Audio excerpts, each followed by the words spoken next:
So hello students, we are back. और आज हम लोग फ्लावर के फीमेल रिप्रोडक्टिव पार्ट को पढ़ेंगे। और उसे पढ़ने से पहले मैं ये बताना चाहूँगा कि कल हमने मेल रिप्रोडक्टिव पार्ट फ्लावर का कंप्लीट कर दिया था।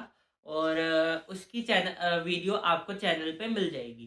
तो हम स्टार्ट करेंगे अब फीमेल रिप्रोडक्टिव पार्ट। उसे स्टार्ट करने से पहले कल के टॉपिक का एक सब छोटा सा सब टॉपिक रह गया, तो वो मैं आज करवा देता हूँ आपको। तो हमारा जो सब टॉपिक रहा था वो पोलन एनर्जी था, एलर्जी।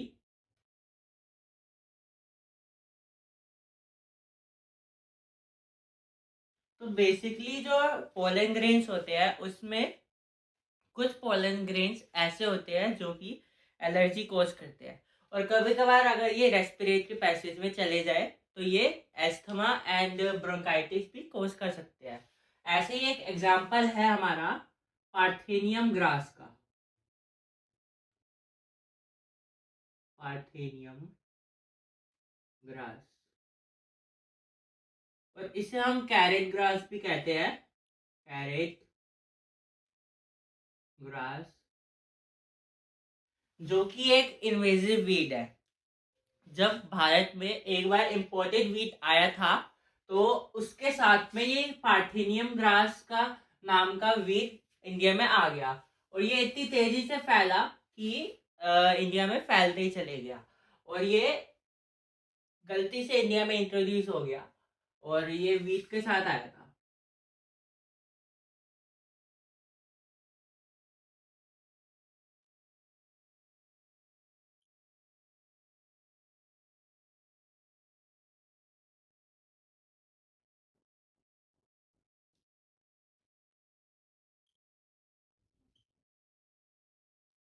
ये हमारे एस्थमा कोज करते हैं और ये हमारे ब्रोंकाइटिस कोज करते हैं।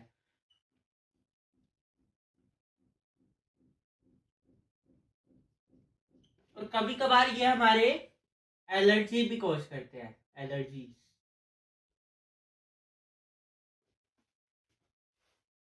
ये तो हमारा पोलन एलर्जी का वो हो गया कि एनर्जी पोलन एलर्जी कैसे कोज होती है। अब इसके बाद था कि पोलन ग्रेन्स जो हमारे होते हैं वो कई कई चीज़ों में भी यूज होते हैं। जैसे कि जो हमारे पोलन ग्रेन्स हैं, pollen grains are used as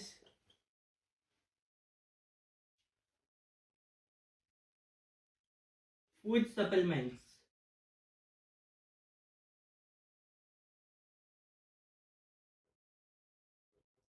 ये फूड सप्लीमेंट्स में काम आते हैं। और ये यूज बाय हॉर्सेस, मतलब इन्हें हॉर्सेस को दिया जाता है to increase their speed and effectiveness. उनकी स्पीड इंक्रीज होएगी एंड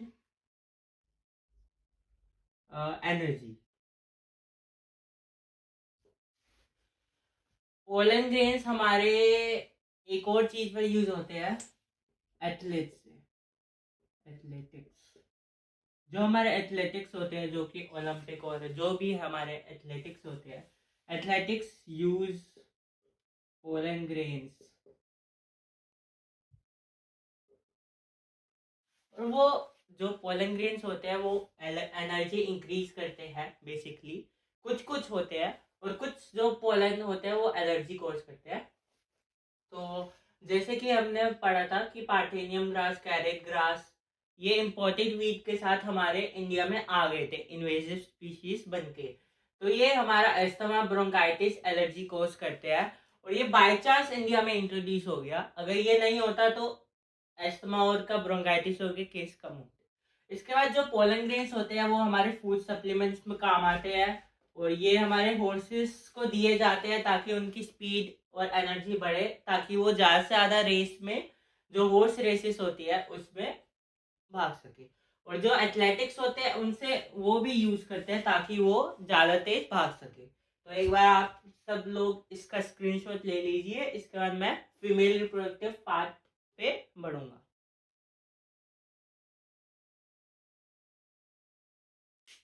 ओके।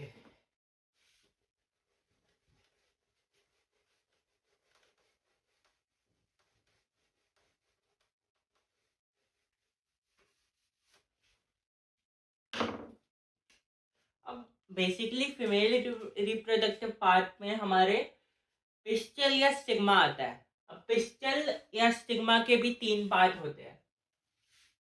तो मान लीजिए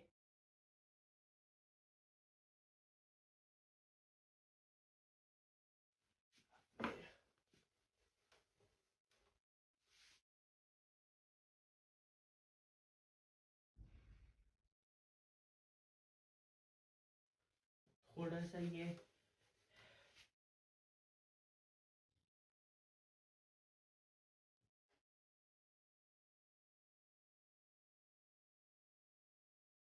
और इसके ऊपर हमारे होते हैं स्टिग्मा।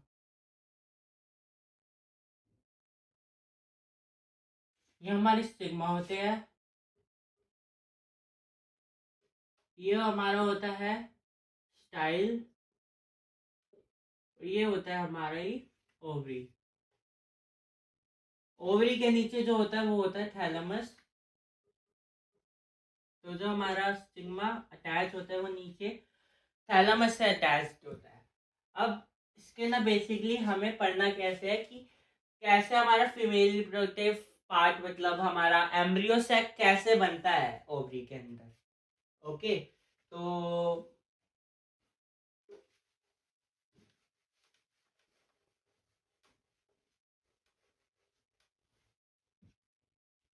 सबसे पहले हम ये पढ़ेंगे कि अगर मल्टीपल पिस्टल्स है तो उसे क्या कहते हैं। तो अगर हमारे मल्टीपल पिस्टल्स है या स्टिग्मा तो मल्टी कैपिलरी होता है।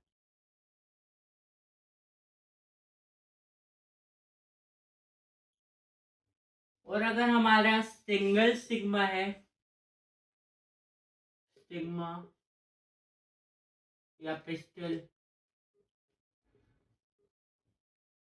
तो वो हमारा मोनोकापिलरी होता है।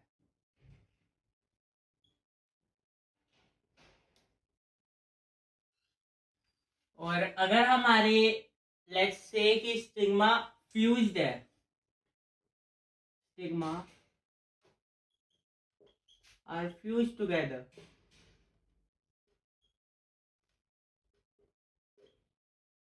Then they are called syncarpous.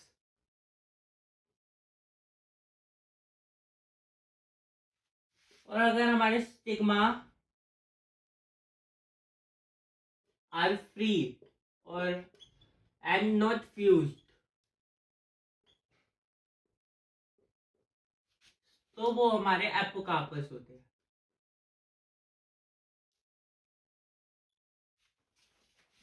Basically अगर मल्टीपल बहुत सारे पिस्टल हमारे प्रेजेंट है तो वो मल्टी कैपिलरी होएंगे और हमारे सिंगल सिग्मा पिस्टल प्रेजेंट है तो वो मोनो कैपिलरी होएगा। अगर स्टिग्मा हमारे फ्यूज है तो वो सिन कार्पस होते हैं।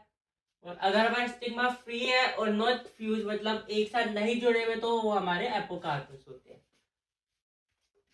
तो बेसिकली जैसे ये हमारा एक स्टिग्मा है।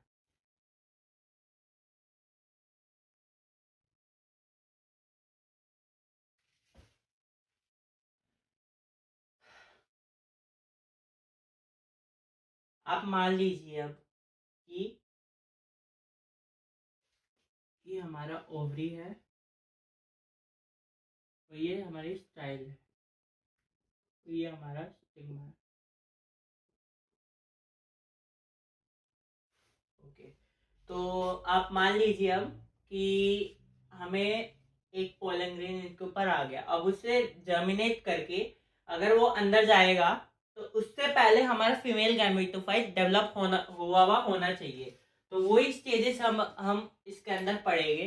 तो इसका एक बार स्क्रीनशॉट ले लीजिए। इसके बाद हम अपना आगे फीमेल गैमेटोफाइट पे बढ़ेंगे।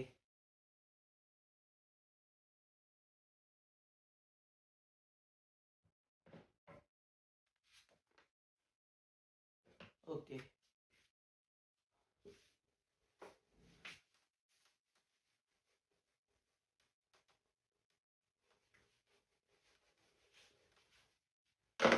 अब आप मान लीजिए ये हमारी एक ओवरी है।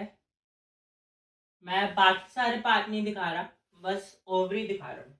और ये हमारा बीच में एक थिंग है, और इससे हमारे बहुत सारे ये जुड़े हुए हैं।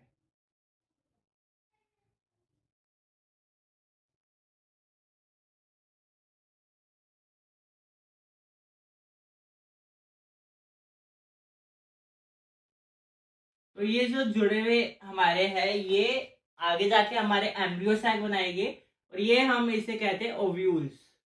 और ये जिससे जुड़े हुए हैं ये हमारा होता है प्लेसेंटा। तो बेसिकली क्या है कि हमारी जो ओवरी होती है उसके सेंटर में हमारा एक प्लेसेंटा जुड़ा हुआ होता है, जिससे प्लेसेंटा से हमारे ओव्यूल्स जुड़े हुए होते हैं।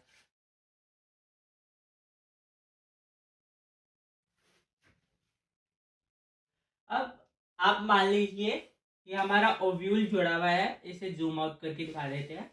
तो आप मान लीजिए ये हमारा ये है और ये है, ये हमारा ओव्यूल है जिसके अंदर हमारा लेटर एम्ब्रियो सैक बनेगा। ये हमारा होता है हाइलम, और हाइलम ओव्यूल को प्लेसेंटा से जोड़ता है with the help of funicle.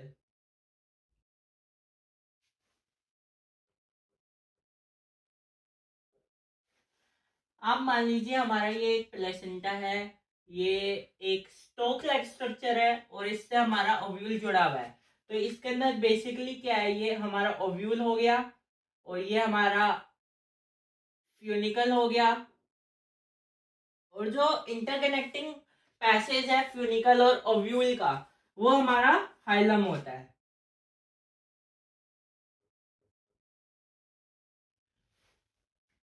जिसकी मदद से हमारा जो ओव्यूल है वो कनेक्टेड रहता है प्लेसेंटा से। ओके। अब इसके बाद हमें पढ़ना है कि जो हमारा एम्ब्रियो सैक होता है, एम्ब्रियो सैक से पहले क्या स्टेजेस होते हैं हमारे। एक बार इसका, वैसे तो इसका डायग्राम बनाने की जरूरत नहीं है, बट कोई बात नहीं। अब हम एम्ब्रियो सैक पढ़ेंगे कि एम्ब्रियो सैक कैसे डेवलप होता है, और एम्ब्रियो सैक के प्रीवियस स्टेजेस क्या होते हैं, प्री फर्टिलाइजेशन। मान लीजिए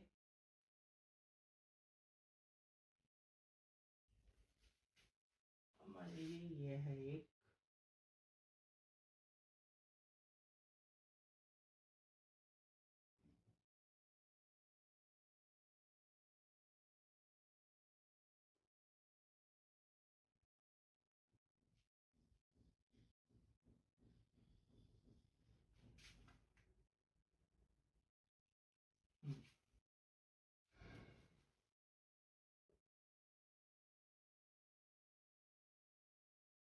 ये हमारा बेसिकली एक ओव्यूल का स्ट्रक्चर है। ये हमारा फ्यूनिकल है जो कि हमारा प्लेसेंटा को ओव्यूल से कनेक्ट करता है। ये हमारा हाइलम है। अब ये जो दो कवरिंग्स है आउटर, ये हमारी कही जाती है इंटेग्यूमेंट्स।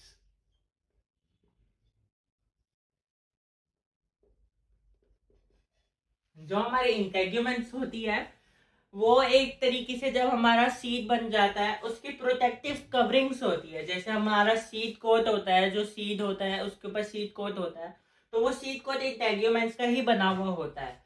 इंटेग्यूमेंट्स के अंदर जो हमारा होता है वो होता है न्यूसैलस।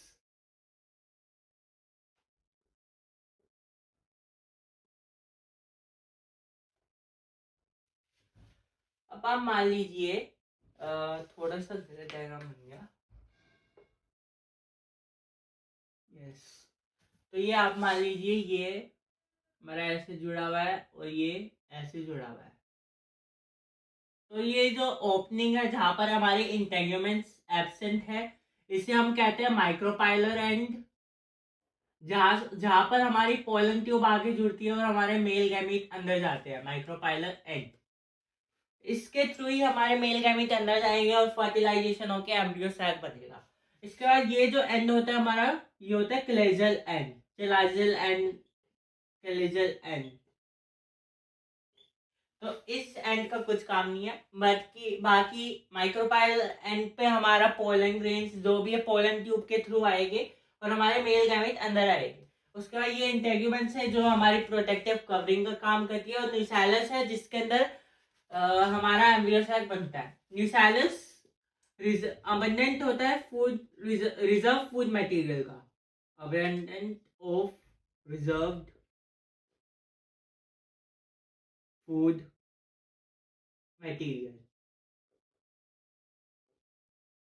तो इसके अंदर हमारा रिजर्व फूड मटेरियल होता है जिसकी मदद से जब फर्टिलाइजेशन होता है तो न्यूट्रिएंट्स हमारे एम्ब्रियोस, एग एग एपरेटस जो भी है एग और हमारे स्पर्म को जब फर्टिलाइज होते हैं उन्हें न्यूट्रिएंट्स प्रोवाइड करने में बहुत हेल्प करता है न्यूसेलस। ओके, अब ये हमारा पूरा डायग्राम है एक ओव्यूल का, typical ovule.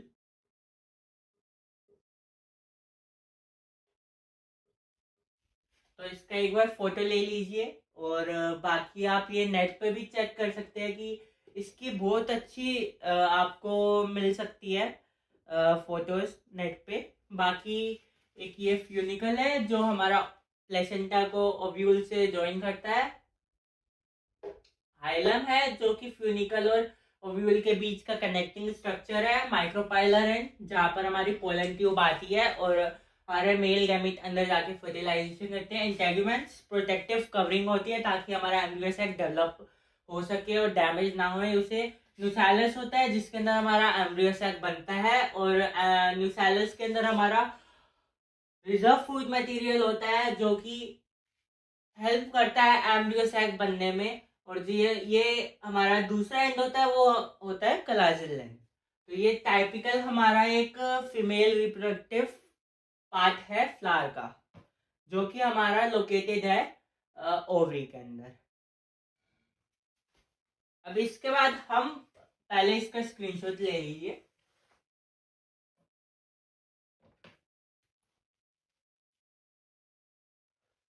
Okay,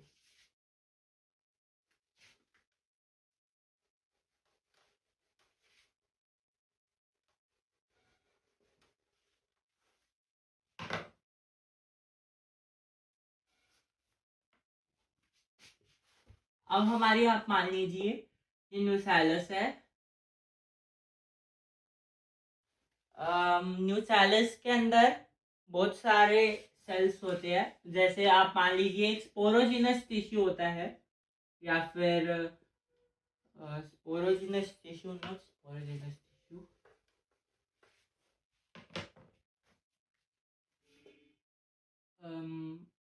first nucellus होता है ये हमारा,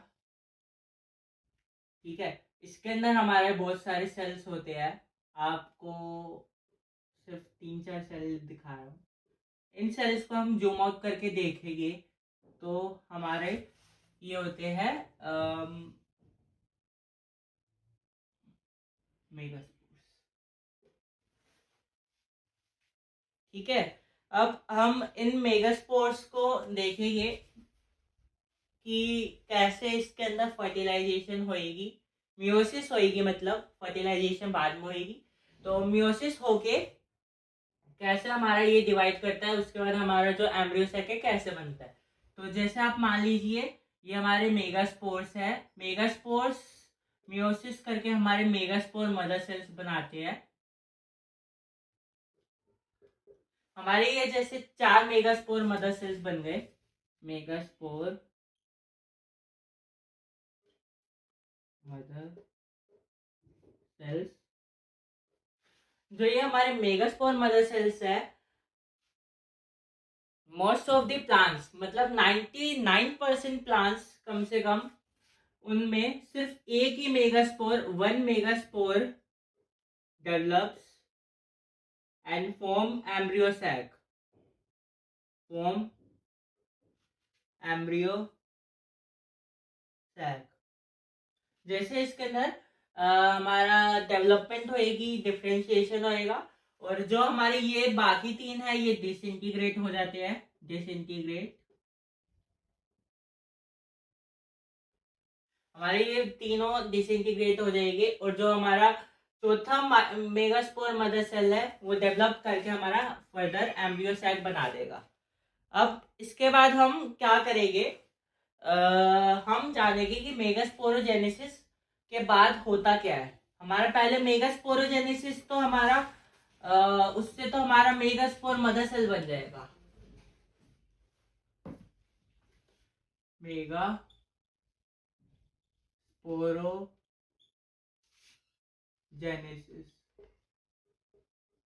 उससे हमारा मेगास्पोर मदर सेल बनता है, megaspore mother cell formation. Further जो हमारा मेगास्पोर बने हैं उनमें से तीन डिसइंटीग्रेट हो जाते हैं, डिसइंटीग्रेट।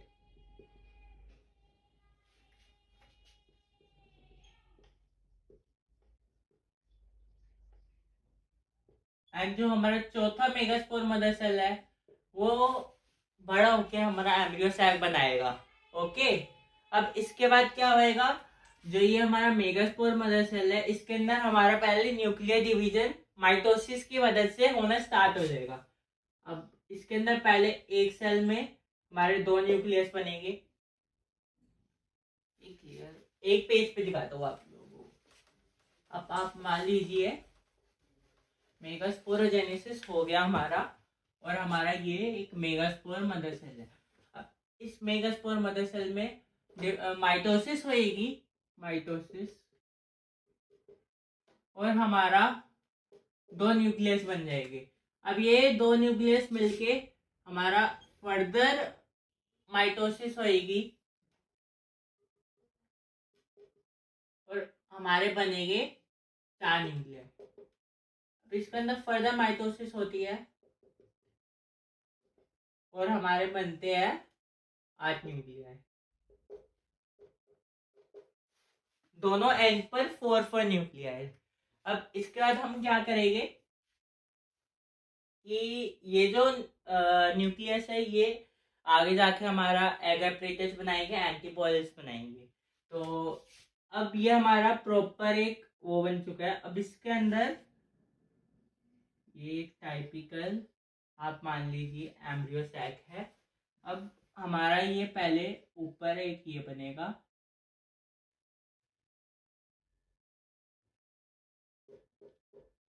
दो न्यूक्लियस बीच में रहेंगे। ओके, और जो हमारे नीचे है यहाँ पर एक ये ऐसे रहेगा, एक ऐसे रहेगा, और हमारा जो एम्ब्रियो सैक है बेसिकली इसमें होता क्या है, ऊपर साइड पे 3 एंटीबॉडीज एंड नीचे साइड पे हमारा ये साइनर्जिड होते हैं, और ये जो हमारा होता है ये होता है एग एपरेटस।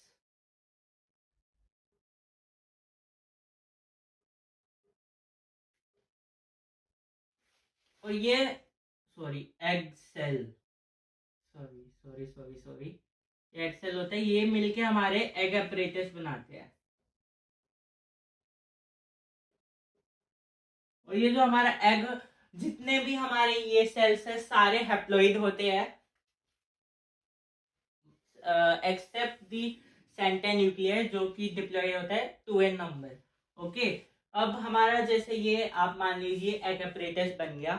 बाकी डबल फर्टिलाइजेशन हम आगे पढ़ेंगे, तो उसमें मैं बता दूंगी कि कैसे हमारा साइनर्जिड के अंदर कैसे क्या होता है। तो इसके बाद हम अब आगे क्या क्या है कि ये हमारा एक 8 न्यूक्लिएटेड एंड 7 सेल, ये हमारा एक एम्ब्रियो सैक बन गया है। 8 nucleated and 7 celled embryo sac.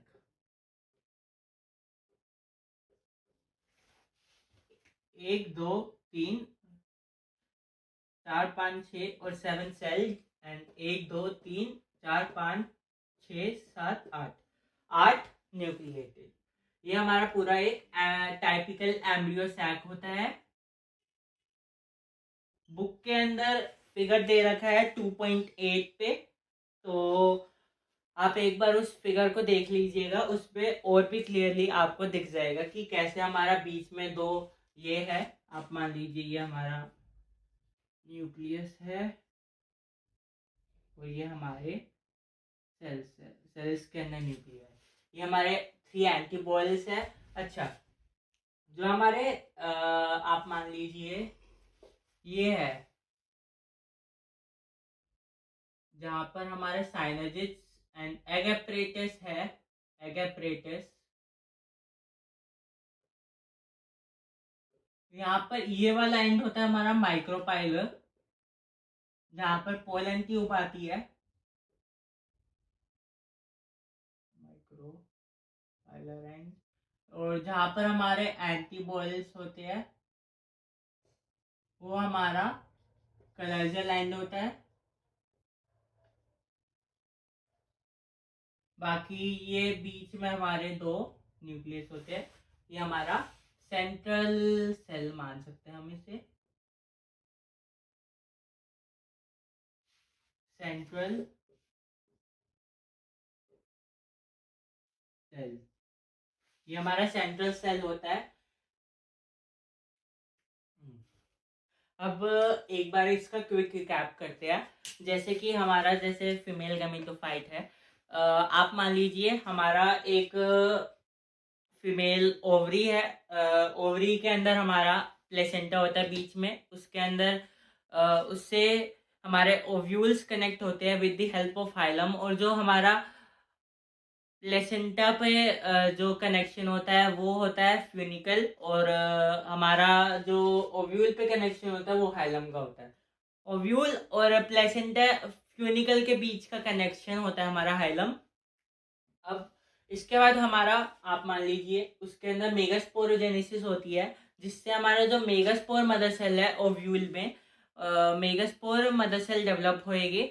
4 develop होते हैं जिसमें से 3 डिसइंटीग्रेट हो जाते हैं और एक ग्रो होता है, जिसमें से एक ग्रो होके हमारा माइटोसिस करता है। 3 माइटोसिस होएगी और हमारे 8 न्यूक्लियस बन जाएगी, 4 8 ईच एंड एक कोलेजन एंड और एक माइक्रोपाइलर एंड पे। इसके बाद हमारा इसके अंदर फर्दर डेवलपमेंट होएगी और ये हमारे जो कोलेजन एंड पे 3 न्यूक्लियस जाएंगे और वो एंटीबॉडीज बना देंगे। जो माइक्रोपाइलर एंड पे है 2 न्यूक्लियस साइनाजिड बना देंगे और एक न्यूक्लियस एक्सेल बना देगा। और ये जो एक्सेल और साइनाजिड है ये मिलके एक एपरेटस बनाते हैं और हमारे 2 न्यूक्लियस सेंट्रल सेल में चले जाएंगे, जिसका जो हमारा न्यूक्लियस नंबर होता है वो होता है 2n। हमारा सिर्फ सेंट्रल सेल को छोड़ के और सारे हैप्लॉइड सेल होते हैं, मतलब जो हमारे एंटीबॉडीज है ये n है और ये जो साइनाजेज है ये भी n है, ये भी n है हमारे, और जो एगापेटस है ये भी पूरा n होता है हमारा। अब आपको पता ही है जैसे 2n मियोसिस के बाद 2n नंबर होता है, तो जो हमारा पोलन ग्रेन आएगा वो 2n एग से फर्टिलाइज मतलब एग को फर्टिलाइज करके उसके साथ 2n नंबर बना देगा। वो फर्दर आगे जब सीड डेवलपमेंट होती है उसमें काम आएगा। अब एक बार पूरे पार्ट का क्विक रिकैप कर लेते हैं।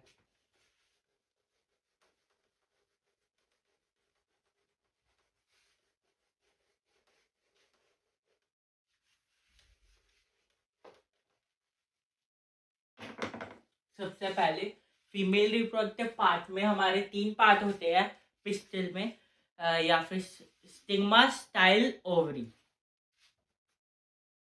ओके, अब स्टिग्मा जो होता है वो हमारा पोलन ग्रेन एक्सेप्ट करता है। स्टाइल जो होता है वो पोलन ट्यूब जनरेट करके मतलब ओवरी तक पहुंचाता है, और जो हमारी ओवरी होती है उसके अंदर हमारा एम्ब्रियो सैक बनता है, ताकि अगर फर्टिलाइजेशन हो उसके अंदर एम्ब्रियो सैक डेवलपमेंट होना चाहिए।